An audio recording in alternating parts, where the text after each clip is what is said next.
Well, hello there, humans, hippies, earthlings, whoever you are, wherever you are, whatever you're doing, and whoever you're lucky enough to be doing it to.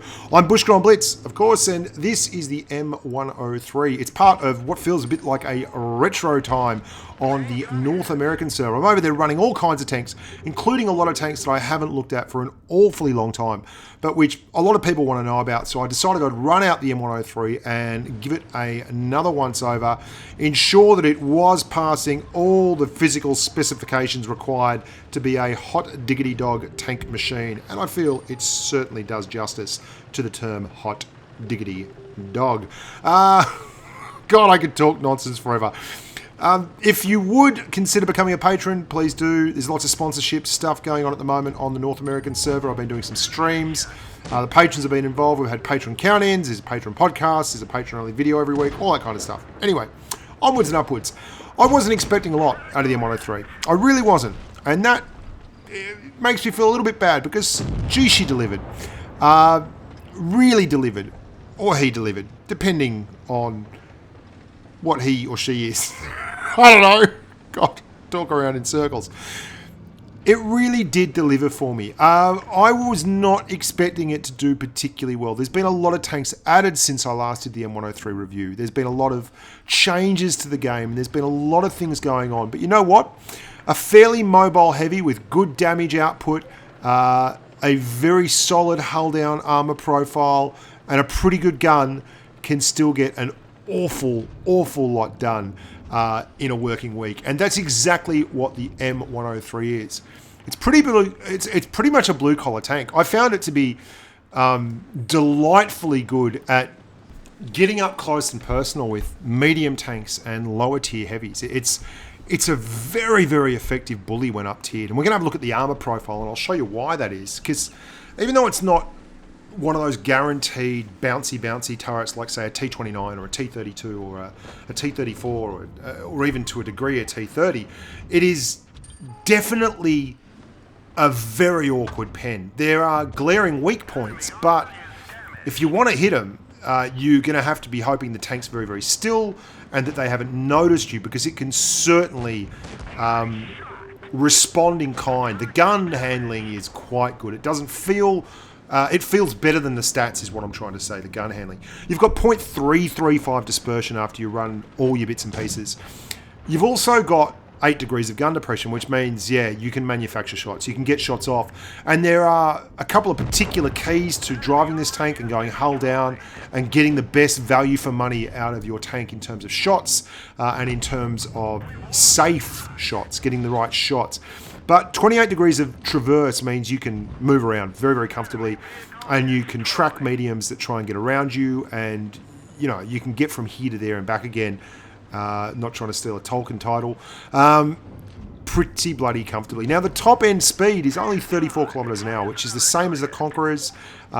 It's faster than the 4502B, but apart from that, I mean, the AMX 5120, they're all faster than you. So don't get hyped up about that too much. Here's the armor profile. I'm in the descent, so we've got 255mm of pen on our APCR, we've got about 210mm of pen on our HE, and we've got 300mm of pen on our heat. And you're going to see something very interesting. See how that turret is very red for the most part, and the gun mantlet, and there are weak points either side of the gun mantlet. But if you're moving the turret around, those weak points are actually quite difficult to connect on, especially if there's any kind of distance. And if you're talking about any of the lower tier tanks, well, it's unlikely that on their AP rounds they're going to have more than 220mm of pen, 200mm of pen. And that is why this tank can actually be quite effective at bullying lower tier tanks. Its armor profile is not amazing against same tier tanks, but against lower tier tanks, well, it certainly does have a much better risk versus reward factor. And you can see once you get hull down and hide that lower glacis, it becomes a very tough pen, even with 255mm of pen on the Sense APCR. And if you're wiggling the turret around, it can be altogether more difficult. And if you drive the tank up higher on a hill and use the gun depression, then that creates a more effective armor profile. Now, if you overturn your turret, you can see it's going to be a wide open slather, very, very easy pen for pretty much anyone, because the turret's bounciness is not so much in the thickness of the armor itself as in the slope of the turret. It's very, very modern. And if you get it up, you can see there, as soon as you get it up above, everything gets harder to pen. So you're really looking for situations where you can go hull down, you can use that 8 degrees of gun depression, and you can hide it. Now, the hatch on top can also be penned, but all of these things are dependent on you being stupid enough to sit there in the M103 without moving. If you're willing to sit still and let people aim, quite often they'll penetrate your tank. There's a news flash. Absolute, like, imagine that. A couple of other things about the tank itself before I go to how to make it the most effective M103 it can possibly be. It's got good pen, it's got good gun depression, and the gun handling at .335 is second best at the tier, behind the Conqueror, which kicks its ass, .299, but right up there with the AMX 5120, which is .337. So in terms of heavy tanks, it's got very good gun handling. It's got good gun depression. It's got good pen. It's fairly mobile. The top end speed's a little disappointing, but it gets there at a reasonable rate, and it's able to track and brawl with mediums. It is a good brawler, like surprisingly good as a brawler. And you're going to see the gun handling in just a second. I'm going to get I've had a couple of really good shots in it so far, but definitely not that bit of gun handling. But you're going to see I'm aiming up on this Panzerkampfwagen 70, and there's a big weak point on the Panzerkampfwagen just on the left-hand side of the turret, which we're going to have a crack at. It probably feels like he's in a very strong position there, but that spot just there is not strong at all. And you can see that. Now, one of the things that makes this position good is they're below me, I'm above them, I am in effect hull down, very hard to pen. The other secret to using this tank hull down, and it's an obvious one, is you'll see how I'm constantly pulling back completely out of range. So I'm coming to these shots blind. They don't see me when I'm moving up towards the shot. I'm getting spotted as I make the shot, which is really important. That means that they only have a very small amount of time to work on your armor profile. And you should always be making sure that you're taking good positional moves when you make these hull down spots. Even if you can't see a tank back there, angle it up. And we just bounced a hidden waffle tractor there. 620 hit points we would have taken squarely on the chops. Because if you get in the habit of getting this tank at a bit of an angle around the corner like that, you're going to find it to do very well. Again, coming up to a position, I'm just banking on them having someone over on the other side. There he is. Fire, reverse.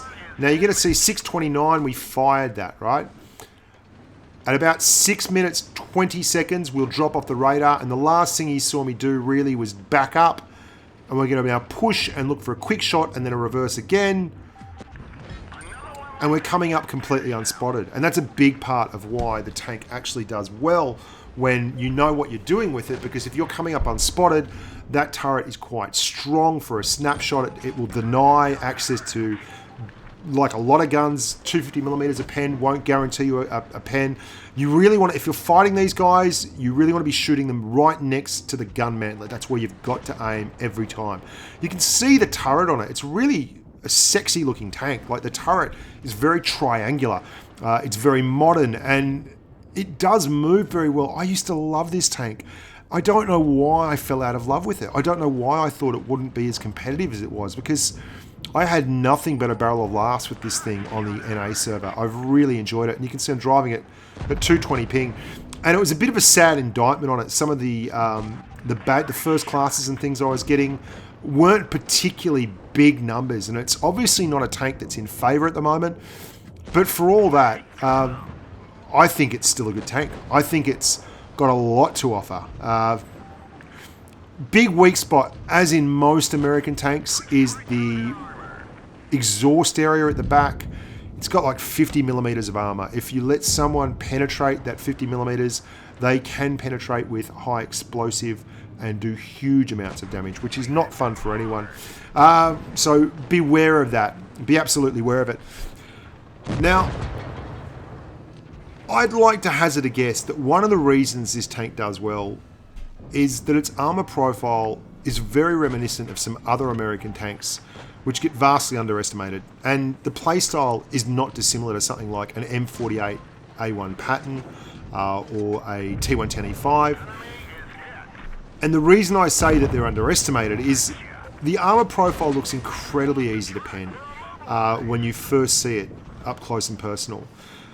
But it's so much more difficult to penetrate it when it's hull down and it's moving and it's wiggling, because it doesn't have a solid gradient on, like, it's not a flat surface like a Russian tank or a German tank where you've got a lower glacis. It's a very solid lower glacis. It's rounded. So it means the actual armor changes a lot as you turn the tank. And you get these odd bounces that you don't expect. And you can see here, even though it's only got a 34 kilometer an hour top speed, we're still able to get out very, very quickly. And this is what I was talking about before with bullying lower tier tanks. There's a couple of tanks up there that, quite simply put, are going to get outclassed by the gun on this tank. That KV-4, he's not doing anything in particular wrong, but we've got a 120 millimeter and it will do 400 alpha very comfortably. And we can set it up like this so it is very tough to pen, and we can just hit that weak spot on top with 258 millimeters of pen is an awful lot of pen, you know.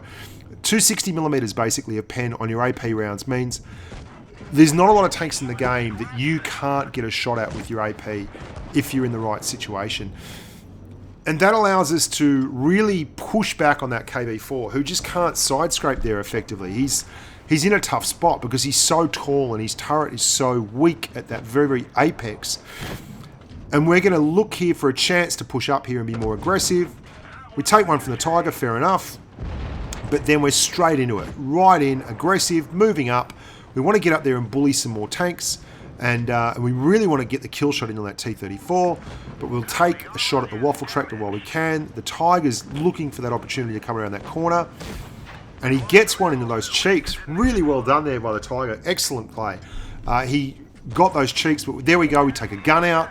And now we're going to make that armor profile a little bit tougher by driving up that hill. See how as we drive up, it changes the armor itself. And as we move the turret, and it's not the easy pen that people expect, because the armor is very, very different wherever you move the tank.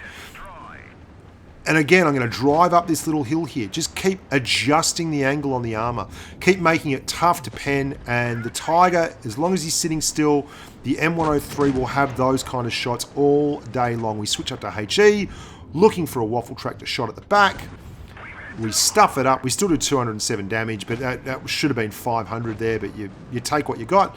We're down to 4-on-4, and we've been very, very aggressive. And it's a great tank for doing this. It's so mobile and it's so effective at actually getting up and going hull down in close proximity to the enemy. They could have pushed around there, but they would have absolutely copped a flogging for it. We get a bounce. Tiger 2 played pretty well there. He's taken a lot of damage, and we were able to use this tank's much better hull down ability. The Tiger 2 just doesn't have it. And he's on damaged ammo rack and everything, so we're always okay there. Waffle tractor pushing up, we're going to go around and just, you know, make every post a winner. So that's the M103, guys. A great, fun tank. A tank that I really like driving. Isn't it funny? Went to NA and thought I'll just knock off a couple of these older reviews, like the Type 61 and everything that I had to get through, and ended up having an absolute barrel of laughs playing them. Look at this thing go around that poor old T95. Straight in the side. Thank you very much. Thank you, mother, for the rabbits. And that's the Mastery, which is a bit sad, really. Mastery, 3,754. 3 kills, 1346 experience. That's another thing that's changed a lot. Back in the days when certain tanks did really, really well, it was nearly impossible to get masteries in them. For instance, if you wanted to get a T62A mastery or an Object 140 mastery, you had to get up in excess of 1700 experience, which is a lot of XP. So you're talking about 6k games where most of the damage was self-spotted and you got 4 or 5 kills. And it's a bit of an embarrassment for this tank, really, to see that it's a mastery at 1346 experience. I think it deserves much better as a mastery bar. Anyway, I'm Bushka on Blitz. Thanks for watching, guys. Hope you liked that. Before I go, I'll just let you know quickly what I would run on this tank as an equipment loadout. I would run the gun rammer because your pen is absolutely brilliant. The main keys here, the gun rammer, optics, enhanced armor. I'd probably go with supercharge, just because most of your shots are going to be on the fly and enhanced gun lane drive isn't going to help you as much. I would go with the improved control for better traverse, vertical stabilizer at tier 3, then the toolbox, and then either or on the other ones. The rest of them you can't really make a wrong decision with. Look after yourself, stay safe on the battlefield, and bye for now.